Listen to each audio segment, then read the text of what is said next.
Get countered fast. Respond fast. Don't wait this out because live on YouTube. Where did Josh go?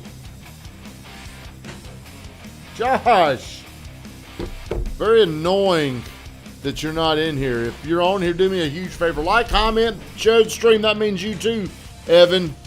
You don't get a free pass coming in here, not sharing my show. Where are you from, Evan? Murfreesboro. You know, I think, what were you in school for? I went to CSU. I was a business management entrepreneur. Man, I think Judge Tidwell was taught. Do you remember Judge Tidwell? Yes, sir. Yeah, I remember we were talking. He's like, man, I like that kid right there. You ought to hire him. That's what he said. Like, that guy's gonna be in prison one day. What would we want him around here? We're gonna frame you for something, Evan. You got drugs in your car. I'm gonna get the judge on it. Happy Wednesday. If you're on, like, comment, share, let me know you're on here. Sam Gordon, I got your message. If you want me to answer that right now, I can do it because I'm going through it. It's not what I'm going to talk about today. But as always, we start the show off with 60 seconds of gratitude. What are you thankful for this morning, Pepperman? Thank God I got cortisone shot in my ass yesterday. I don't itch anymore from poison ivy. That hooker caught up with you, huh? Sure did. Congratulations. The man's no longer itching. What are you thankful for? I know what you should be thankful for. Thankful I'm learning. You're learning, but here are indications. The first thing you can do is get 30 seconds on the phone with somebody. The next progression is you can set an appointment and get in front of people, show them a house. The next step of evolving is you get them to make an offer. Now, I didn't say it's going to be a good offer because your offer sounds like shit, but at least you're getting somebody to make an offer. Like at first, you probably couldn't get to that state or that stage or whatever we want to call it. Whenever you want to answer, I'd love to chat with you about it. I'm going to answer a question that came into me from my good buddy, the best damn photographer in the real estate business, Samuel Gordon. He asked, can you talk about how to surround yourself with people to help you level up? Just throwing out a topic for morning grind at some point maybe. Well, that is a great topic, but I do want to talk about that because that's something I'm going through right now. As we've grown this team, I've become more of an operational person. And when I'm in that type of a mindset, I work till it's time to go home, and then I go home. I'm not around people. I don't want to be around people. So I've kind of isolated myself from a lot of friends. I'm not making new friends. I should be entering the prime income of my years because I know more people. There's more people that want to do business with us. But over the last 5 years, I've kind of disappeared. Now, Sam, I'm in a position to where I'm strategically, Coach Bird has this thing called legacy selling system. And that's what I'm doing is I'm locating people. I'm not worrying about exactly how people can help me. I'm not worrying about people that are looking to do business with me. I'm just looking for people. I'm looking for more people that make more money, that are more influential. So last night I went to this Church of Christ poker game in Smyrna. And I didn't want to go. Why do I not want to go? You don't like Church of Christ? That's not it. You're going to hell for putting those words into my mouth. The reason why is because I built this habit. I've conditioned myself to go home and not do anything. And that's comfortable for me. I like to do that. But that's a huge mistake.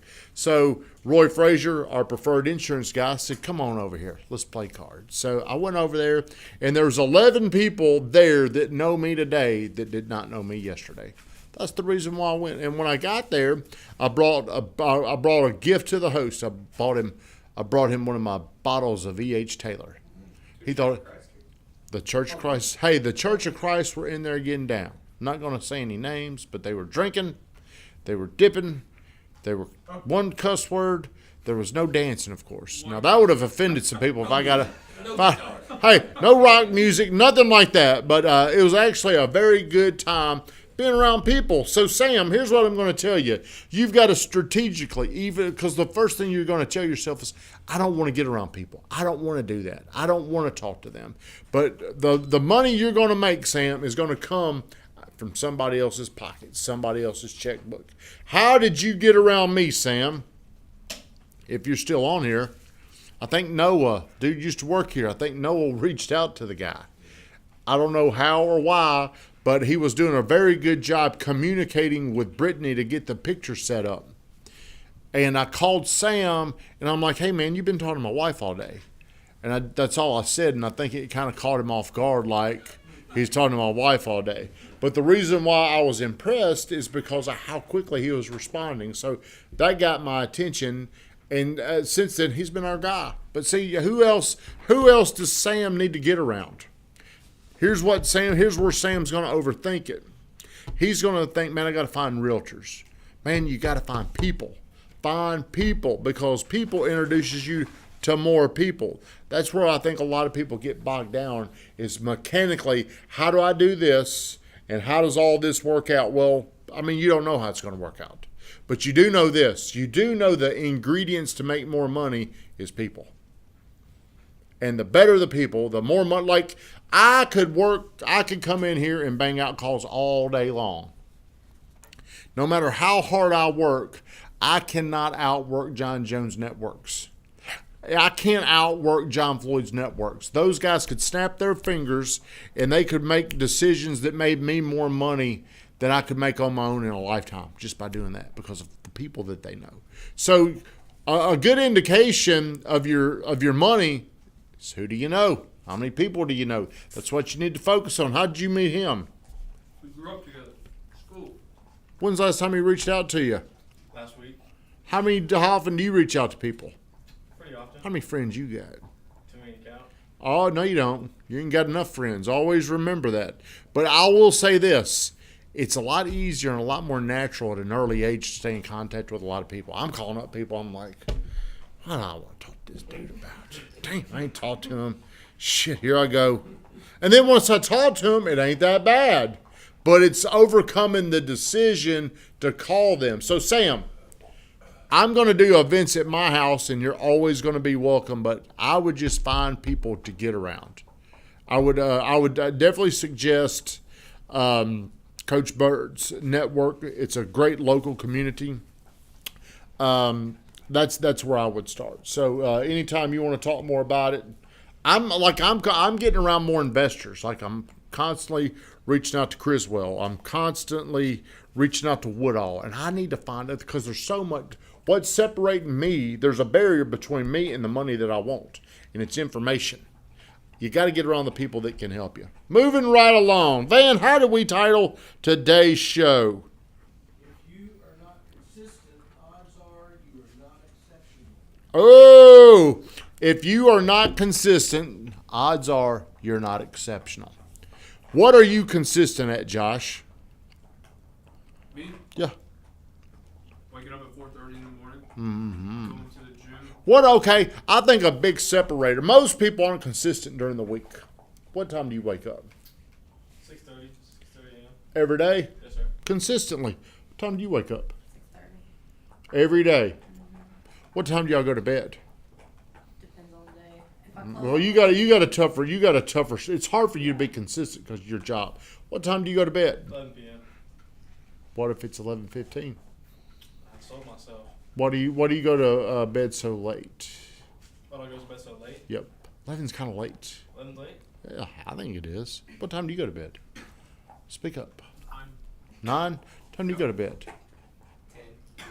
See, we don't realize what we're doing to ourselves whenever we're staying up late, we're waking. We just don't understand. So, like, Van was watching this show, and I'm wanting him to get through it. Hayden watched it. Snowfall, one of the best shows ever. And Van would watch it one day, and then he didn't watch it the next day, and I would get pissed off for Van. I'd get pissed off at Van. And here's why I didn't know how to articulate it, but here's what it tells me. He can't be consistent. That's how I was taking that. So whenever I commit to something, like if we start a movie, only one time I remember telling Brittany we're not going to finish it. Because when I start it, we're going to finish it. And she might be pissed off the other night. I'm like, I just can't watch any more of this dumb shit. So What if it just sucks? You know, I was about to say, like, What movie was it? I need to ask her. I can't even remember what it was about, but it how far was, in the movie did you get? man, we got to like the last 30 minutes. And I'm like, I just can't do it anymore. Okay, so you're asking a question, what if it sucks? I think you build these disciplines of finishing things, because right now the market sucks. So let's compare the market sucks to a movie that sucks. If you quit one, you're conditioning yourself to quit everything. Do you see what I'm saying? You're not looking like you're totally in agreement there. You're looking at me like you're in doubt, is how I'm taking it. You're always conditioning yourself. No matter what, you're either telling yourself you're going to do something or you're telling yourself you're not going to do it. Does that make sense? So I wake up every single morning at 4:31, and the reason why I do that is I want to be consistent. I want to be consistent. What time I go? Last night I had to go to bed a little later, and it's thrown me off. I'm tired.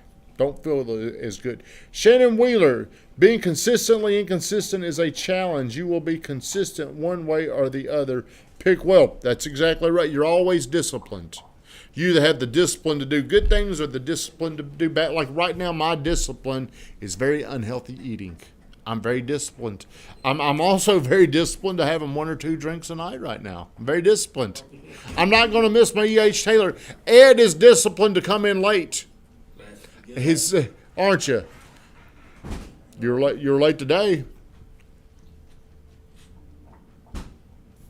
You see what I'm saying? You're conditioning yourself to either be a winner or a loser. It's up to you to make these little bitty choices. And I think winning begins with being consistent. If you look around, the people that are the most consistent people are going to win long term. You can get lucky, you can have a few things, but who's the most consistent person here? I'm very consistent. But you're consistent. Weatherman's consistent. Stevie is consistent. The man is consistent. So if you're not consistent doing things the right way, odds are you're not going to be very good at them. Shut us down, Vingratin!